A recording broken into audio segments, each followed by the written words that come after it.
So isa-isahin natin. Sabi kasi sa comment, parang pinapapangit daw yung motor na Bergman. Maganda daw yung Bergman kasi pinapangit kasi ng madaming Borloloy na ganyan. Papalawanan ko sa inyo yung bawat gamit na nakalagay dito. Unahin natin tong... Yo, what's up mga kaibigan?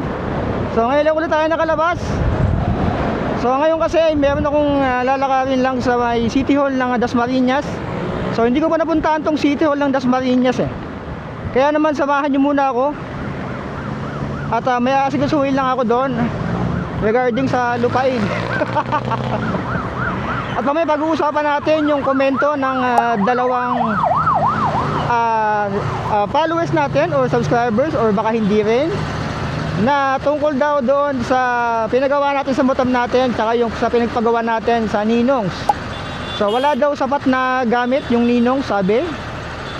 At ito daw yung pinagawa nating motor madami daw Borloloy, sabi nung isang BMX user din yata si Bossing. Alam ko nanonood sa akin yun. Mamaya pag-uusapan natin. So ngayon nasa may muna tayo, sa may district mall ng Imus. Kasamahan nyo muna ako ngayon. Mamaya pag-uusapan natin yan. At naghahabol tayo sa kasi nga medyo maulan ngayon. Ang date ngayon ay August 21 2090. So tara, let's go. Lalagay ko muna yung camera sa aking Lipat natin yung camera para mas okay, di ba? Okay. All good. So nandito tayo ngayon sa district. Ang pupuntahan natin ngayon ay, bakit exit navigation to? Ayun. Pupunta tayo ngayon ng City Hall ng Dasmariñas. Hindi ko pa nakita ito bago City Hall ng Dasmariñas eh.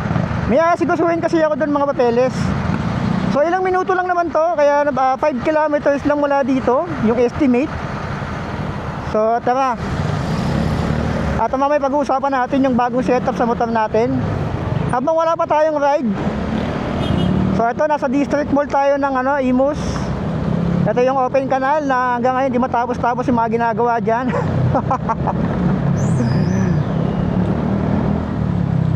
Ayan, so lumabas na yung mga lubak dito sa Aguinaldo. Antindi. So kung kailan talaga uulan doon talaga lalabas.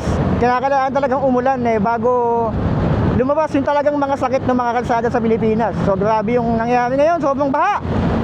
So as of this recording, August 21, ito medyo maano sa Cavite, medyo maaliwalas. Sinamantala ko to kasi kaninang umaga umuulan. So habang nasa ride pala tayo, pag-uusapan natin din yung binanggit nung isang followers natin na madami daw Borloloy yung ating motorsiklo. Well, ang masasabi ko lang kasi doon, kaya boss, hindi naman ako galit kay Bossing, no? Hindi tayo galit sa mga nagko-comment na ganyan. Hindi ko siya tinuturing na bash or hater Siguro lang yan kumbaga constructive criticism, matatawag kong ganon, kung yun nga yun. Well, may kanya-kanya naman tayong setup ng motor, di ba? So motor mo, setup mo. So motor ko, setup ko. Tsaka ang point ko kasi dito, kaya ako sinetup yung motor ng ganito kasi sabi niya, para daw bumigat. Parang bumigat yung motor ko. Akala nyo lang yun na parang bumigat. Para lang siyang alam mo yung mga big bike na kapag hindi ka na andar mabigat talaga, oo. Pero kapag ganito na, cruising ka na, wala na, hindi mo naramdamin yung bigat Ang akin kasi, kaya ako sinetup ng madaming lagayan, especially yung bagong lagay natin na pannier or side box. Nakita na naman kung paano kinabit yun. Ipinilit pa natin may kabit yun, di ba? So ang point ko kasi doon, kasi ako, ang gamit ko sa motor ko ay pang long ride siya. So hindi ako yung tipo na nagtatrabaho ng 9 to 5 sa Makati, sa Taguig na hindi ko kailangan ng mga Borloloy sa motor. So nasa paggagamitan talaga yun talaga yun Kasi bakit nga po tayo bumili ng motor, di ba? Bumili tayo ng motor para may magamit tayo sa pangangailangan natin. Pero kung kulang naman yung pangangailangan o yung gamit ng motor mo sa kailangan mo, sa mga pupuntahan mo or mga lakad mo, well, bakit hindi ka magdagdag, di ba? Kaya ngayon, yung ginawa ko, tignan nyo naman, Naglagay ako ng dalawang side box kasi ang na-realize ko nung mga loop ko, alam niyo naman, madami na ako nagawan loop, Bataan loop, Taal loop, Batman loop, Laguna loop, ang dami ko nang nagawang loop, di ba? Ang na-realize ko doon, parang kulang ako sa lalagyan ng mga damit kapag nag-overnight ako. Yun ang na-realize ko eh. So kung iba sa inyo, bumili lang motor para lang pampasok sa trabaho, okay lang. Kung hindi kayo maglagay ng ganito, hindi ko naman kayo pinipilit maglagay ng mga ganito eh, no? Hindi ko naman sinabing maglagay kayo ng ganito, mas mapuha mga motor nyo. Alam mo, sa edad kong to, nasa 30 plus na tayo, hindi na ako hindi na ako nag-aabol kung mapogi yung motor ko, nasa larangan na ako ng chill ride, hindi na ako dun sa larangan ng, alam mo yun, yabangan, yung kailangan mo pang ipakita sa tropa mo na ganito. Wala na tayo dun eh. So sa akin lang, lahat tayo may mga kanya-kanyang paggagamitan sa mga motor natin. So hindi naman ako galit talaga sa nag-comment. Gets ko naman yung sinasabi niya. Mamaya mapakita ko sa inyo yung bawat loloy na nakalagay dito sa motor natin, para ma-explain ko sa inyo isa-isa. Lahat po na nakalagay sa motor ko ay may gamit. Lahat po yan ay may usage. Isa-isahin natin para ma-realize nyo din. So kakaliwa tayo sa may salitaran at inabutan tayo ng red light. Ayan, inabutan tayo ng red light dito. So sana hindi umulan. Ito na yung Central Mall ng Dasmariñas. Kakaliwa tayo dito sa salitaran. Etong part ng salitaran, matagal na akong hindi nakadaan. Huling daan ko yata dito 2025, almost 1 year na din siguro yung huling daan ko dyan. So this time mapakita ko sa inyo kung paano pumunta ng City Hall ng Dasmariñas, yung bagong City Hall. So antayin lang natin to. Ang araw ngayon ay Wednesday, araw ng Miyerkules, August 21 kung hindi ako nagkakamali ngayon. Baka today ko din to i-upload kung napapanood nyo to ng August 21, Wednesday. 21 ba ngayon? O 20? Hindi ko matandaan baka. Basta Wednesday ngayon. Parang 20 yata, ewan ko. 20! 19 pala kahapon. Ewan ko. So diretso lang tayo. Tapos may kakananan tayo mamaya. So ito na yung daan papuntang salitaran. Grabe yung ulan nung mga nakaraan, di ba? So dito ako dumadaan minsan, kaso sobrang bihira din talaga kapag napapadpad ako ng Dasma. Itong part ng Dasma, to be honest, bihira ako mapadpad dito kasi alam niyo naman ang mga pinupuntahan natin ay is either south or north, di ba? South or north ang mga pinupuntahan natin. So bihira ako mapadpad dito sa Malipitan. Alam niyo naman ako, hindi ako naglalakbay ng Malapitan siguro pinakamalapit ko na Tagaytay. Ayun lang, yung mga shortcut na ginawa ko papuntang Tagaytay, yun yung pinakamalapit. So dito kakanan tayo. Nandito yung bike shop na pinagbablagan ko dati nung nagko-content pa ako ng bike. Kalimutan ko yung tawag dito sa bike shop na to. Tingnan natin kung nandito pa yung bike shop. Kanan tayo sa Congressional Avenue. Ito, Congressional Avenue mga kaibigan. Nandito pa ba yung bike shop na yan? NGV, ito nandito pa nga. Grabe, tagal na NGV na yan NGV bike shop. Yan, dyan ako dati nagko-content nung panahon pa ng pandemic. So malapit na dito yung SM Dasmariñas. SM Dasmariñas, City Hall ng Dasmariñas. Nag-text na si MDRMC. Sana all. Yan na lang talaga yung nag-text sa akin So itong daan na to, wala pa rin pinagbago nung huling daan ko. Alam ko nung dumaan ako dito nung papunta ako ng Silang. Alam ko nakadaan ako dito nung papunta ako ng Silang Kasi pag dinare-diretso mo tong daan na to, tagos mo dito. Kung pupunta ka ng Dasmariñas, yung Lasal School, tsaka yung hospital, dito rin. May daan din naman dito. Pwede rin naman sa Aguinaldo Highway. Pero ito, may daan din naman dito, papunta doon sa May Silang. Pero hindi tayo aabot doon kasi kakanan na tayo dito sa ano. Hindi ko alam kung bukas yung City Hall ngayon ng Dasmariñas eh. Pero tignan natin, papakita ko din sa inyo kasi first time ko din talaga makapunta ng City Hall ng Dasmariñas. Hindi ako taga Dasma pero gusto ko lang masilip at may kailangan talaga akong urgent na kailangan gawin dito. Tungkol sa lupa. Mananakop tayo ng lupa. So malapit na tayo sa lilikuan natin, malapit na. So buti walang ulan at sunod-sunod yung ulan mga nakaraan. Tatanong natin kung bukas tong itong City Hall ng Dasma. Habang wala pa tayong long ride. Tapos mamaya may papaluwanag pa ako sa inyo na isa yung sinasabi ni Bossing na kulang daw sa gamit yung motor shop na Ninongs. Mamaya pag-uusapan natin yung tungkol dyan. At papakita ko yun sa inyo mamaya yung mga aborloloy na nakalagay sa motor natin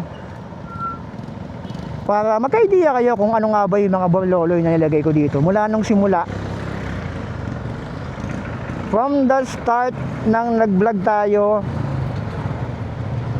Hindi, yung iba kasi dito hindi ko na-vlog nung mga una paglalagay ko dito dahil hindi pa ako fully committed dun sa mga gantong pinagagawa natin, yung mga uncut version. Kaya ngayon papakita ko sa inyo mamaya yung mga borloloy na nakalagay dito. Sana ba yung City Hall ng Imus ng Dasma? Wala pa dito. Etong part ng Dasma, ang alam ko talaga, ito correct me if I'm wrong bihira ako dumaan dito. Alam ko kasi mataas to eh. Etong part na to hindi to binabaha eh. Kung hindi binabaha doon sa may open canal or yung ibang part ng Imus, kasi ang binabaha sa part ng Imus yung medyo bukana lang eh. Yung bukana pagtapos ng Dasma ng Bacoor eh. Etong part na to pataas to, kita nyo naman no. Kaya I'm sure na hindi binabaha dito. Pero correct me if I'm wrong mga taga dito ang alam ko kasi talaga mataas ang Dasma. Kung kami sa Imus, hindi kami binabaha sa lugar namin, malamang dito din. Lalo na to kasi mas mataas to sa Imus eh. So ito yung daan na kapag dinaretso mo ay papunta rin to ng Silang. Kung gusto niyo pumunta ng Silang nang hindi kayo dumadaan ng Aguinaldo Highway, pwede kayong dumaan dito. Alam ko, nagawan ko na rin ng content dati to eh. Itong area na to eh. So malapit na tayong kumanan. Malapit na tayong kumanan. Okay. Ito na, nakikita ko na yung kakananan natin. 300 meters. 300 meters, turn right onto Dasmariñas Way. Kakanan tayo sa Dasmariñas Way.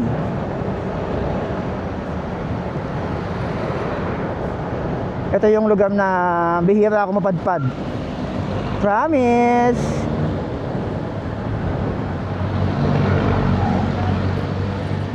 Mukhang tatanong ko na yung ng Dasma. Dasmariñas Way, Ito. then turn right.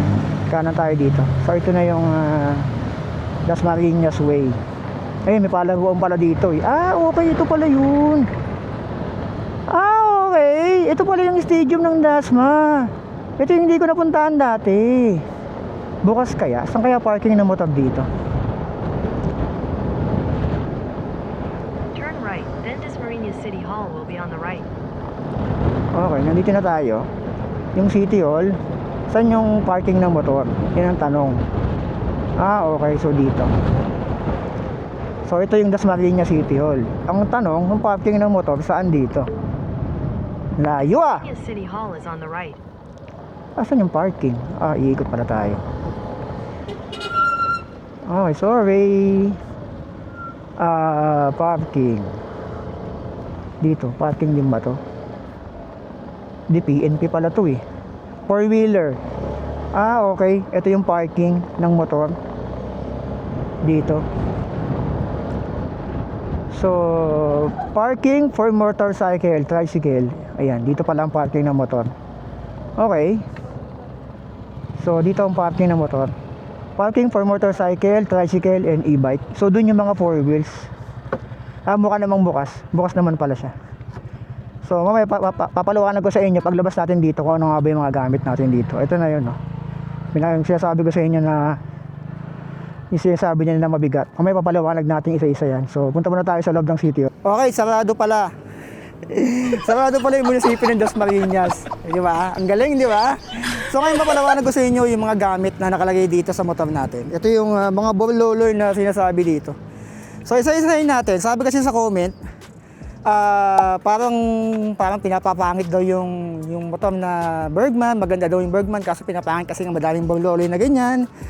Papaliwanag ko sa inyo yung bawat gamit na nakalagay dito. Unahin natin itong bag na to. So ito, ang purpose ko nito nung mga last year yata, ito yung nilagyan ko ng mga camping, yung mga lutuan, mga pagkain. Pero since meron na ako nun, ang bala ko lang ilagay dito sa dalawa na to, etong bag na to, ay yung mga gamit ko na damit, yung mga labahan na damit kapag nag-long ride na ako sa norte, sa Bicol. So dito ko lalagay yung mga dirty clothes kung sakali. So ayan, may gamit na siya.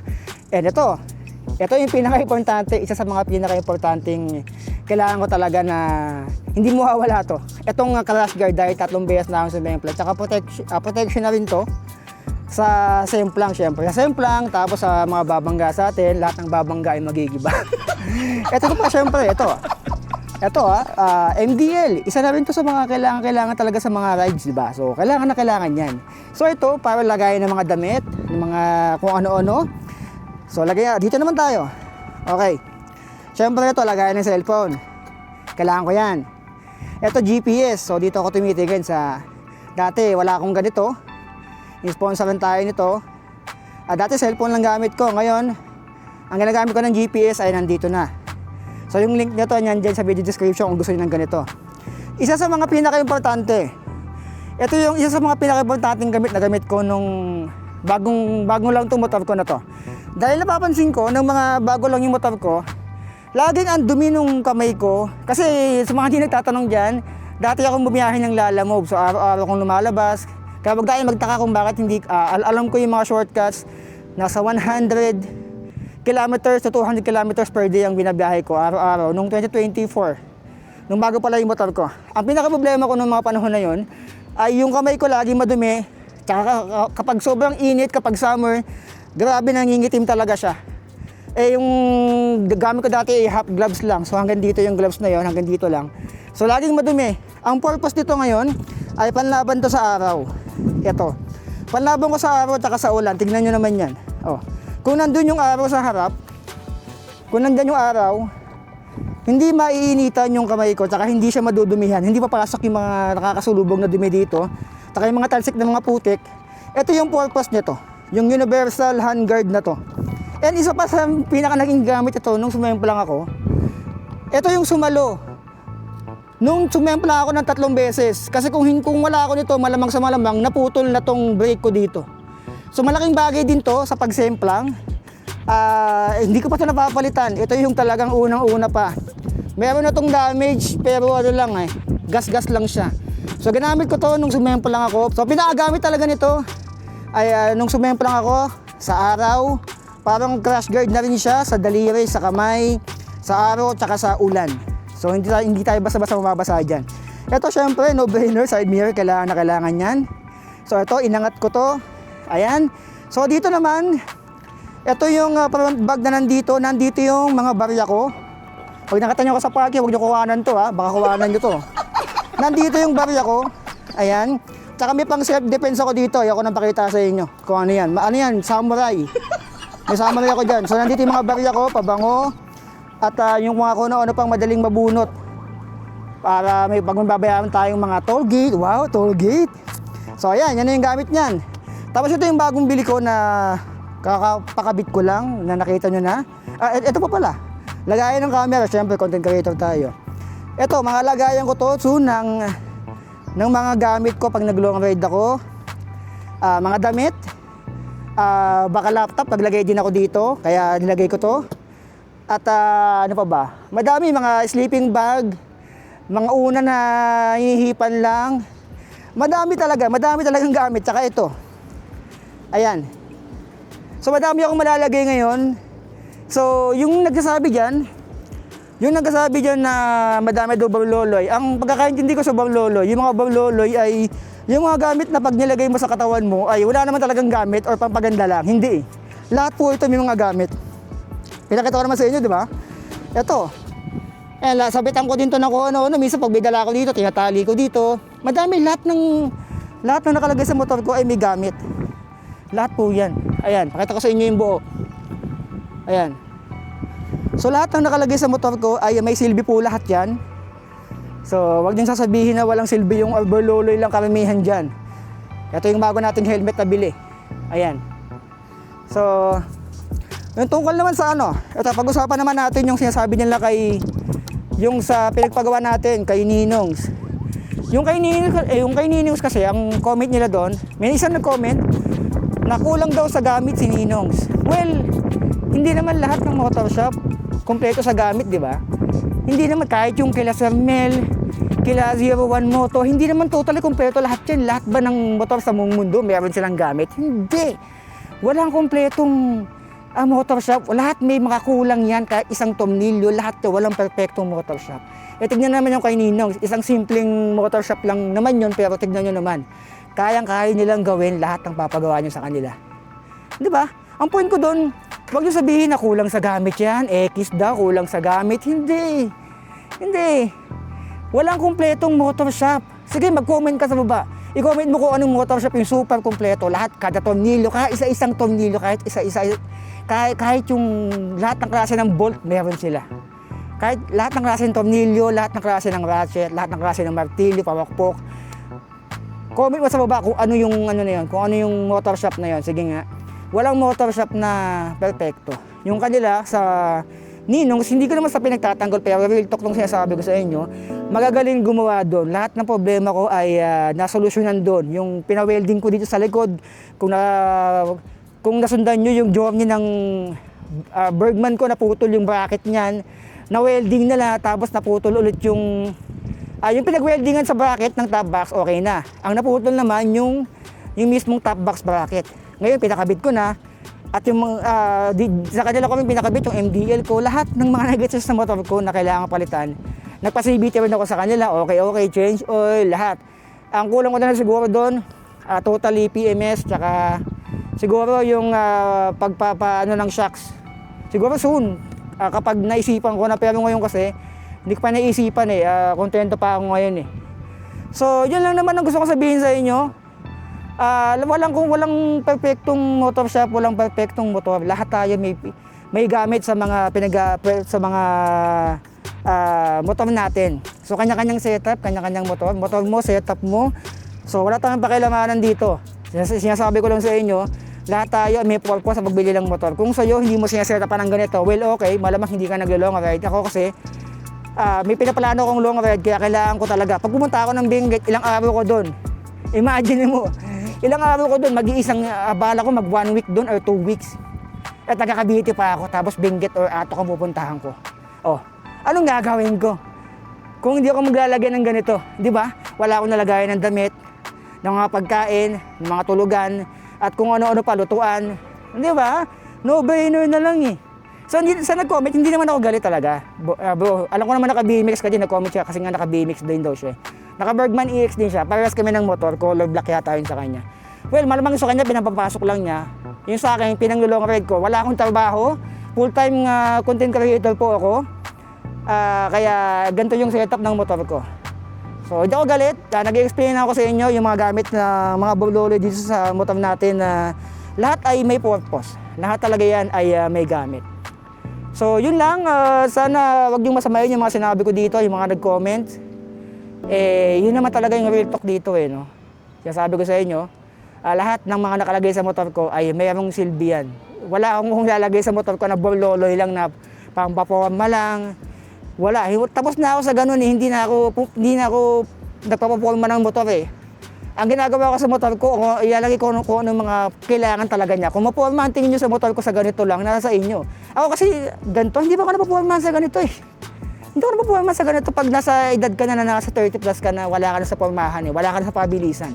Nasa pahabaan ka na ng buhay eh, tsaka sa pangangailangan mo sa motor mo. Kung pinampapasok mo lang yan, malamang from point A to point B lang yan, hindi mo kailangan maglagay ng top box or side bracket na ganito or side box na ganito, naiintindihan kita. Pero ako, since na nag-long ride ako, may bala kong gawin na long ride soon sa norte, kailangan ko to. So yun lang naman, sana unawain nyo at respetuhan na lang tayo mga kaibigan. Hindi ako galit sa inyong lahat, constructive criticism, tumatanggap ako niyan, wala akong galit sa inyo. Yun lang naman. Maraming salamat sa mga nakaunawa dyan at yun lang. Abangan nyo yung mga susunod nating upload. Pag wala na yung bagyo, sisimulan natin ulit. Alam ko na may-miss nyo na yung mga uncut videos natin. So abangan nyo. Gagawin na natin ulit yung mga uncut videos natin soon. So yun lang. Maraming salamat. Like, comment, share, and subscribe. Dito yan. Sa sitio ng Dasmariñas. Nasarado. So yun lang. Maraming salamat.